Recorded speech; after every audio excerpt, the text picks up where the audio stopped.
खुलुमबाय लोगोफोर, बड' इनफ' पइन्ट चेनेलाव नोंथांमोनखौ फिन खेबसेबाव बयखौबो बरायनाय जाबाय। आं दिनै नोंथांमोननि सिगाङाव आरोबाव मोनसे गोदान भिडिअ लानानै फैबावलायबाय। आसा खालामो नोंथांमोना भिडिअखौ नायना मोजां मोनगोन। फै दानिया भिडिअखौ जागायदिनि। 1, 10, 19 आरो 28आव जोनोम मोननाय सुबुंफोरनि जिउ थासारिया माबायदि जायो? बे अनजिमानि सुबुंफोरनि सायाव साना गोख्रों गोहोम खोख्लैयो। बे सुबुंफोरहा मोनसे जुनिया गुन गोनां दैदेननाय गोहो दं। बे सुबुंफोरा गोहो गोनां आरो गोसो गुदुं। बिसोरनि आखुआ सोलायनो हाया। बिसोरनि थिरांथाखौ सोलायनाया जोबोद गोब्राब। गावसोरनि थांखिफोरखौ आबुं खालामनायाव गोबां समावनो बिसोरो ओंथिगोनां जायो आरो गावसोरनि सोमोन्दोनि बादै सैथो जानो हाया। बेनिखायनो बिसोरनि सोमोन्दोआ गोबाव समसिम रावजोंबो रोखोमसे थानो हाया। माब्लाबा माब्लाबा जुलि जानाय जिउआव गाज्रि थासारि सोमजियो। लोगोफोर, बेबायदि भिडिअ नायबाय थानो थाखाय चेनेलखौ साबस्क्राइब खालामना ला। सेथि जोनोम अनजिमा 1 अक्ट'आव जोनोम मोननाय सुबुंफोरनि खाफाला जोबोद दिदोम आरो मोजां। बिसोरो थारैनो गावनि जिउनि जौथायखौ दांहोयो। गावसोरनि थिरांथाखौ सोलायनाया जाथावना नङा। बेबायदिनो बिसोरहा गोबां अहंकार दं। बिसोरो जोबोद गोजों। बिसोरो लोगो थाखो आरो हानजायाव मोनसे गुबुन जायगा बानायो। बेबायदिनो 10 अक्ट'आव जोनोम मोननाय सुबुंफोरनि खाफाला एसेबां दिदोम नङा। जेरै बिसोरनि जाफुंसारनाया 1नि बायदि दिदोम नङा, लोगोसे जुजिनायाबो गोथौ, थेवब्लाबो नं 1नि गोहोमा गावनि। बेबायदिनो 19 अक्ट'आव जोनोम मोननाय सुबुंफोरहा जोबोद मोजां राजगावारि बुद्धि थायो। जुदि बिसोरो बेखौ मोजाङै बाहायोब्ला बिसोरो गोबां जाफुंसार जानो हायो।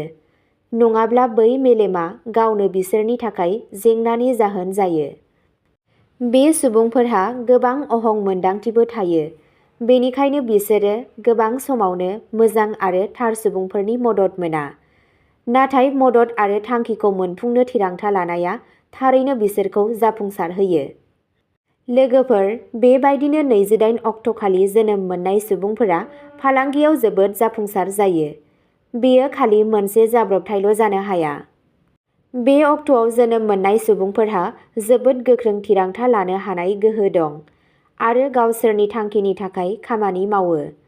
जुदियावबो 8 आरो 2 थानायनि जाहोनाव जेंनाफोरनि गिनाय दं, नाथाय बिसोरो गावसोरनि थिरांथाजों जेंनाजों मोगा-मोगि जायो। जर'खा सुबुरुन। सेथि जोनोम अनजिमानि सुबुंफोरा गावसोरनि कुण्डलीयाव साननि थाथायखौ जोथोन लानांगौ।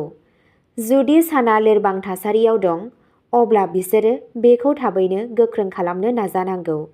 नेमबादियै गायत्री मन्त्र रायनाय, बिफाखौ मदद खालामनाय आरो सूर्य जंत्र गाननाया बिसोरनो गोख्रै मुलाम्फा होयो। बेजों लोगोसे गोसोआव लाखि दि हेंथा आरो जेंनाफोरखौ फोजोबनो थाखाय जोनोम अनजिमाजों मुं अनजिमानि गोरोबलायनाया जोबोद गोनांथार। जुदि सान आरो राहुआ जोनोम फारियाव जयै दं, अब्ला सासेया जेसेबां हायो 4निफ्राय बारग'नांगौ। अनजिमा 7, 4, 5 आरो 1आ जोबोद मोजां मुं अनजिमा जानो हागौ। रबिबार, बुधबार, मंगलबार आरो बृहस्पतिबारआ बिसोरनि थाखाय मोजां। कमला, गोमो, सना आरो गुफुरआ बिसोरनि खाफालगोनां गाबफोर, जायखौ बिसोरनि खाफालाव मोजां सोलायनाय लाबोनो थाखाय बाहायनो हायो। गोसोम आरो गोसोम गोथां गाबफोरखौ एंगारनांगौ।